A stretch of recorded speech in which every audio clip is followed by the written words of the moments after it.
Hello everyone. Today we'll do the episode on GATT, GATT, World Trade Organization and Global Liberalization. So we'll start the episode now. Learning objectives to get a broad picture of multilateral trade liberalization, to understand the functions, role, and impact of GATT and WTO, to get a general idea of the WTO agreements, to examine certain issues like protection of IPRs. So today we'll be covering these topics. Okay, we'll see how much we can cover. In case we don't cover one of these, we can continue it in the next episode. We'll continue now.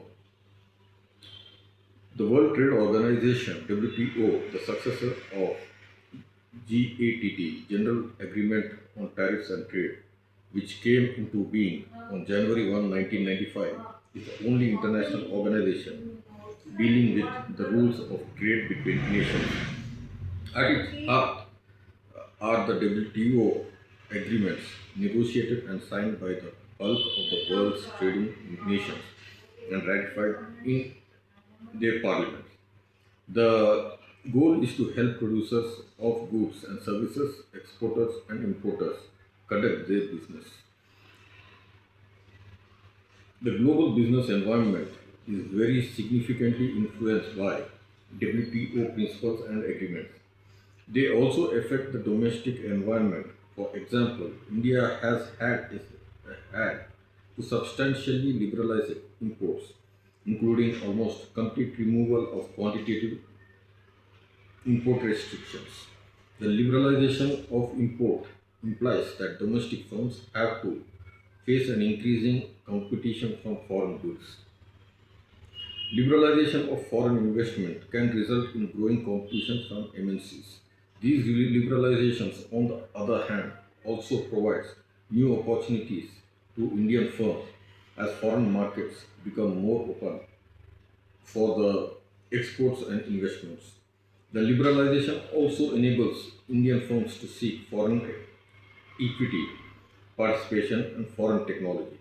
This could help them to expand their business or improve competitiveness.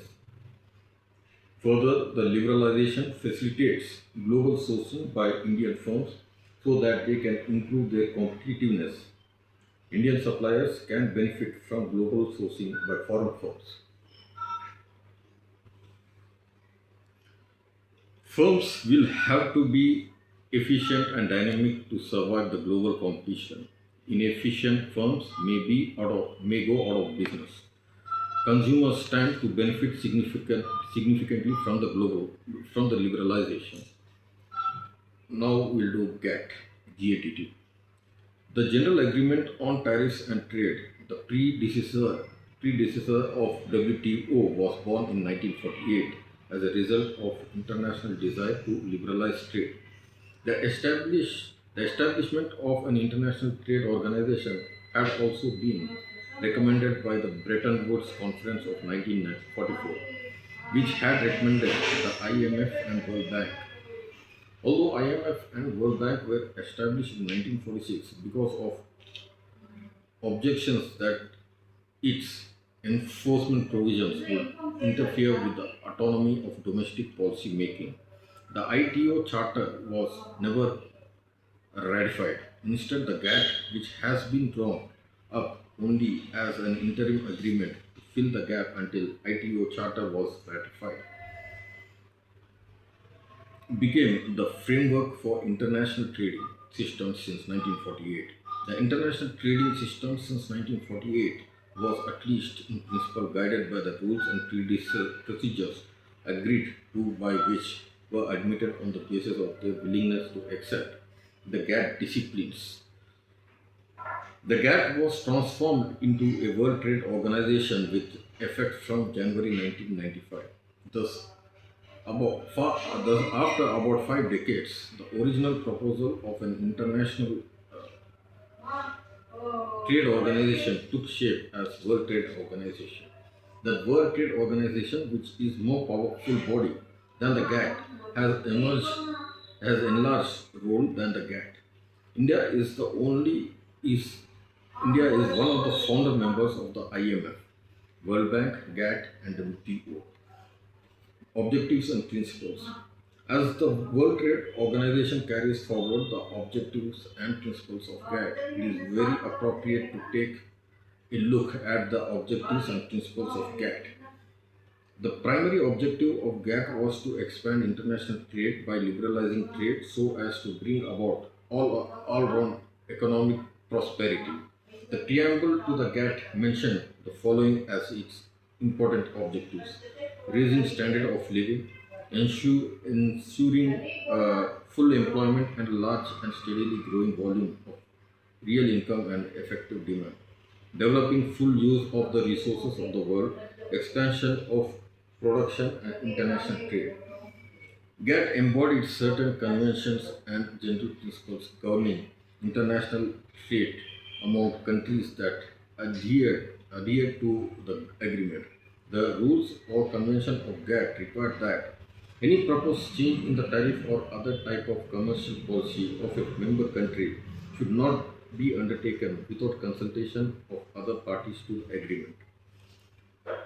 The countries that adhere to Gatt should work towards the reduction of tariffs and other barriers to international trade, which should be negotiated within the framework of Gatt.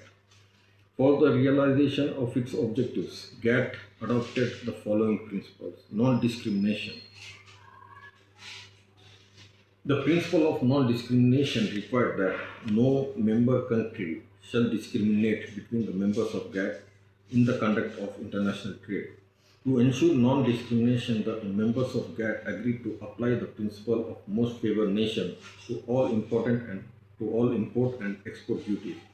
This meant that each nation shall be treated as well as the most favored nation. As far as the quantitative restrictions were permitted, they too were to be administered without favor. However, certain exceptions to these principles were allowed. For instance, Gatt did not prohibit economic integration such as free trade areas or customs union, provided the purpose of such integration was to facilitate trade between the constituent territories and not to raise barriers to the trade and other parties. The Gatt also permitted the members to adopt measures to counter dumping and export subsidies. However, the application of such measures had to be limited to the offending countries. Second point, prohibition of quantitative restrictions. Gatt rules sought to prohibit quantitative restrictions as far as possible and limit restrictions on trade to the less rigid tariffs. However, certain exceptions to this prohibition were granted to countries confronted with balance of payments difficulties and to developing nations. Further, import restrictions were allowed to apply to agricultural and fishery products if domestic production of these articles was subjected to equally restrictive production and marketing controls. Consultation. By providing a forum of continuing consultation, it sought to resolve disagreements through consultations. So far, 8 rounds of trade negotiations were held under the auspices of Gatt. Each round took several years. The Uruguay round, the latest one, took more than 7 years to conclude, as against the originally contemplated more than 4 years. This shows the complexity of the issues involved in the trade negotiation. And that we'll end it with that. Else, this will take a very long time to finish and it will become a big video. So the next episode will continue this chapter. Thanks for your time. Have a great day.